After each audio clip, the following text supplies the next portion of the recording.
What's up YouTube? Welcome back to my channel. Today we're back with another freaking video, and today if you have not already reacted to the title, then you know that we are basically going to be talking about the Grammys.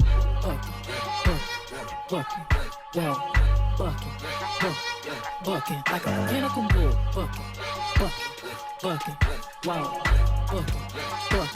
a good night, like money is full. Look at that horse, look at that horse. So the Grammys premiered on Sunday. It is currently Tuesday, so I've had some time to think about it, to converse with people with how they feel about it. I don't read comments too much, so when I say some of the stuff that I'm gonna say, it's more so my own opinion. It's not biased. I don't really care anyway. It's my channel. Yeah, so the Grammys was a whirlwind, if I want to say the least. I feel like this year's Grammys was probably the least chaotic, but the most surprising. Like the wins that happened, like everything was just the most surprising. What we thought was gonna happen didn't happen. What we felt like might have happened possibly happened. It was a whole lot that went down in the Grammys. I recently made a video where I predicted my winners for the Grammys, so I think the best way to just kind of start the conversation and move forward with talking about how the Grammys was to just look back on it and just say what I got. So out of the 17 predictions that I had, I only and I feel like that is not a good score. All right, so I muted that because I just want to do a tally. I want to see how many I get. So yeah. So to start off, the pre-show ones, we have best compilation soundtrack for visual media.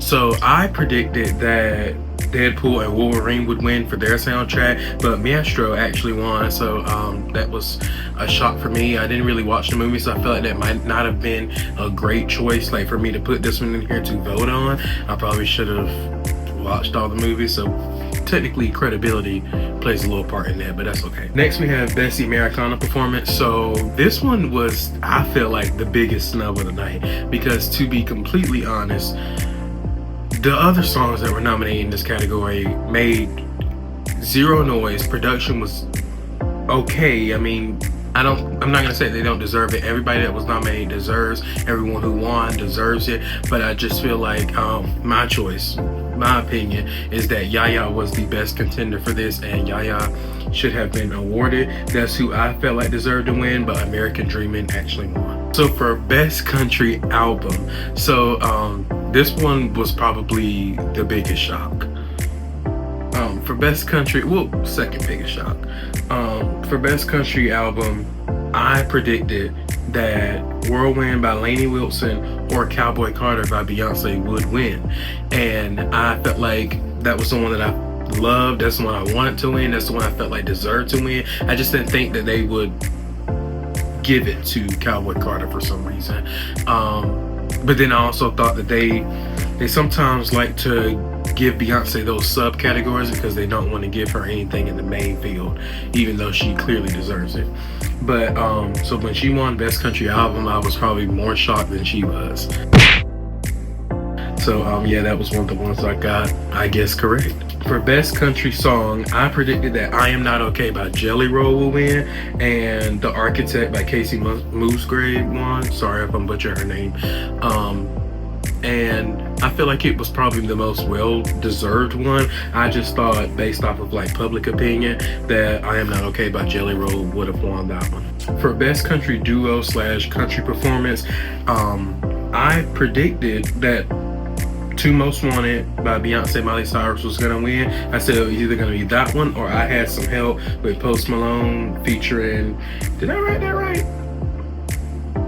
Yes, I Had Some Help, Post Malone featuring Morgan Wallen. So I thought one of those was gonna win, but when Two Most Wanted won, I felt like it was a no-brainer kind of. So Two Most Wanted was a beautiful, beautiful song. I think I just listened to it probably like 30 minutes ago. So that just lets you know I sing it to the top of my lungs each time because that's how I want to sing it. For Best Country Solo Performance, I predicted that I Am Not Okay by Jelly Roll or It Takes a Woman by Chris Stapleton would win, and lo and behold, for Best Country Solo Performance, It Takes a Woman won, so that was a no-brainer. I listened to this song a couple times. It's not one of my favorites, but I felt like it was the most deserving in the category. For best melodic rap performance, I predicted that Kehlani by Jordan featuring Kehlani, or We Still Don't Trust You featuring Metro Boomin would win.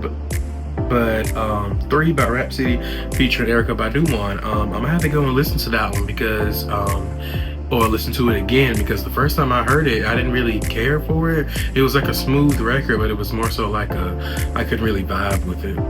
For best rap performance, I predicted Not Like Us would win, and Not Like Us won. I love the reception that Kendrick Lamar got last night, or 2 nights ago, because I feel like he deserved it. I feel like that song was everywhere, so I feel like anybody that was just being like, oh, he doesn't deserve it, I feel like that's just crazy. Like, he definitely does. Y'all don't want to do it because it's a diss song, which technically I feel like regardless of if it's a diss song, if it's a good song regardless, you're gonna like it, you're gonna vibe to it. You can literally be unbiased and like the song even though you don't like what it stands for. You're not trying to be funny towards Drake. I feel like I saw a lot of comments of people saying, oh, they shouldn't have been dancing that because that's disrespectful to Drake.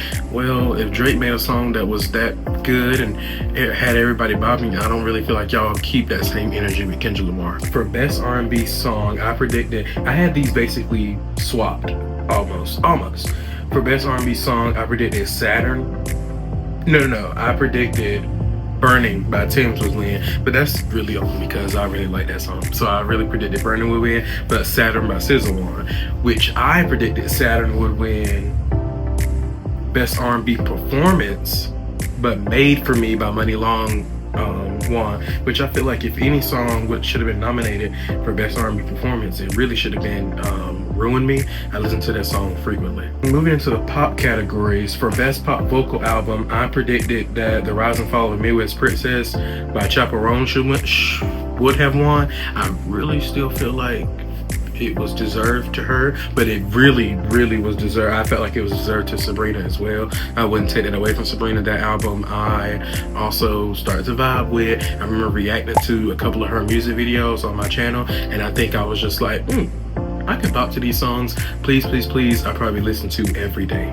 So please give me more of that, Sabrina. For best pop duo performance, I predicted Die With A Smile by Lady Gaga and Bruno Mars to win, and that is what won. Very deserving of them. I love the performance that they did. They didn't perform Die With A Smile. I can't remember the song that they performed.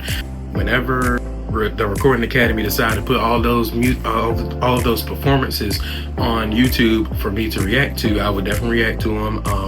Not all of them, but at least the ones that I feel like I need to react to. I feel like I missed some of them because I was either doing something else or I turned to the channel too late. But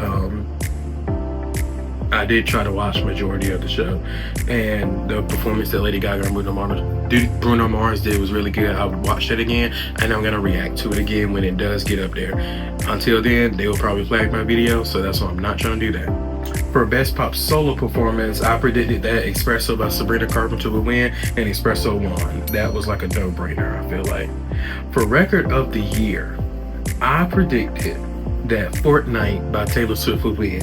If you also remember looking at this on my channel, I didn't really like Fortnite, but I felt like the production on Fortnite, the writing, the songwriting, just the Fortnite itself.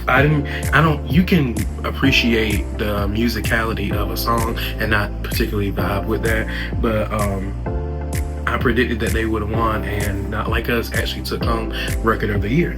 For song of the year, I predicted Not Like Us would win song of the year, and Not Like Us did indeed win song of the year. I seen Taylor Swift vibing and Beyonce and Blue Ivy singing along. It was really nice to see him get the recognition that he definitely deserved. For best new artist, I predicted that Sabrina Carpenter would win, just because I feel like this was a huge year. It was a huge year for everybody in this category. Like, I wanted Shabuzi to win. I felt like Benson Boone also had a great year. I feel like Doechii had an amazing year, but I really thought that they would give it to Sabrina. Not give it to her. I feel like giving it to her is trying to say like she just got it by default. No, like, I felt like she would win that award. But Chaperone won, so congratulations to her. And for the most coveted award, and also the one that has the most buzz online, if you get what I'm saying, was Album of the Year. So the way I broke down my predictions, I basically said who I want to win, who I think deserves to win, but who I think will win. And for Album of the Year, I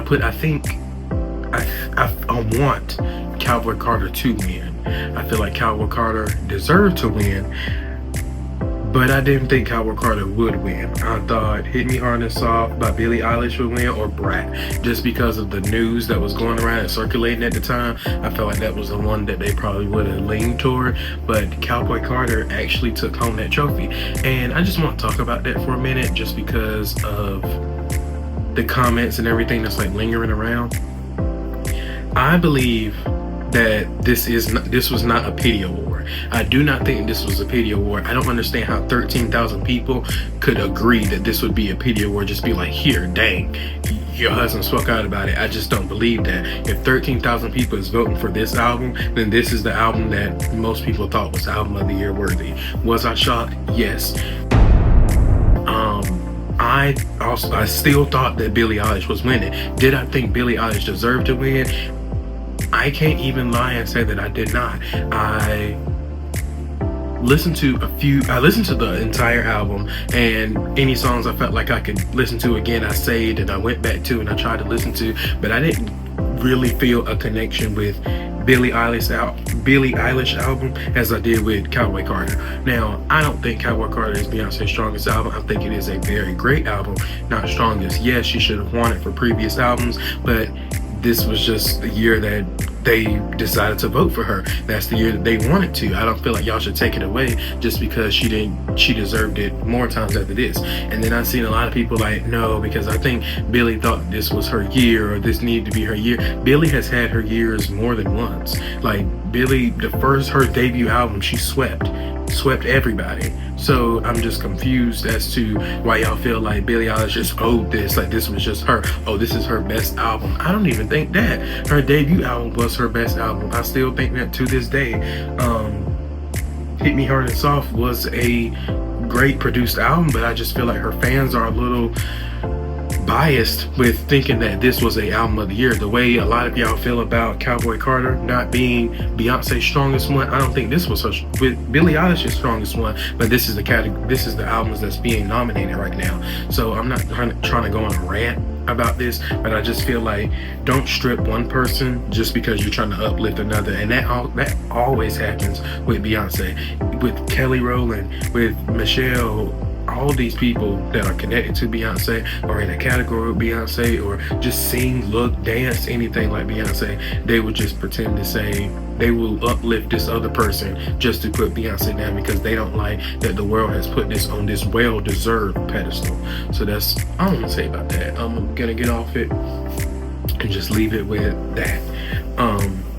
But yeah, that was the Grammys. I think the Grammys did a fair job this year. I don't think it was chaotic. There wasn't any mess from what I can see. Like I said, I ain't been reading the comments. I ain't really trying to because I just know how a lot of people feel. It was the same way when she didn't win Renaissance. How do you think Harry Styles fans felt to feel like he deserved that album, but to see everybody in the comments saying, oh no, that should have won the Renaissance. No, Beyonce deserved that one. That was a pity award to Harry Styles. They just gave him that award. How do you think he feels seeing that? Why do y'all think that's okay to do the same thing to Beyonce? That's just how I feel about it.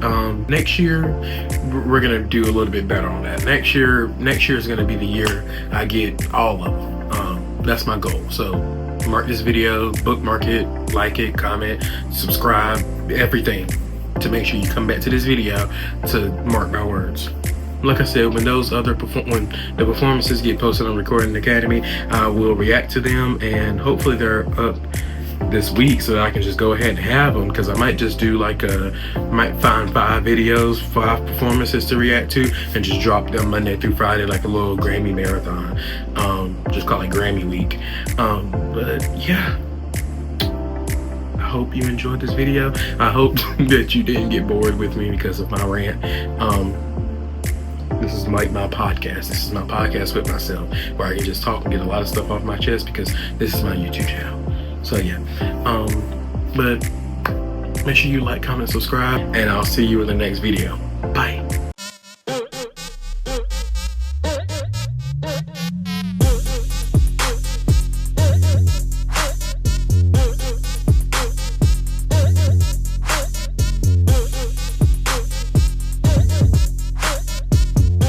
I got hot sauce in my bag, swag.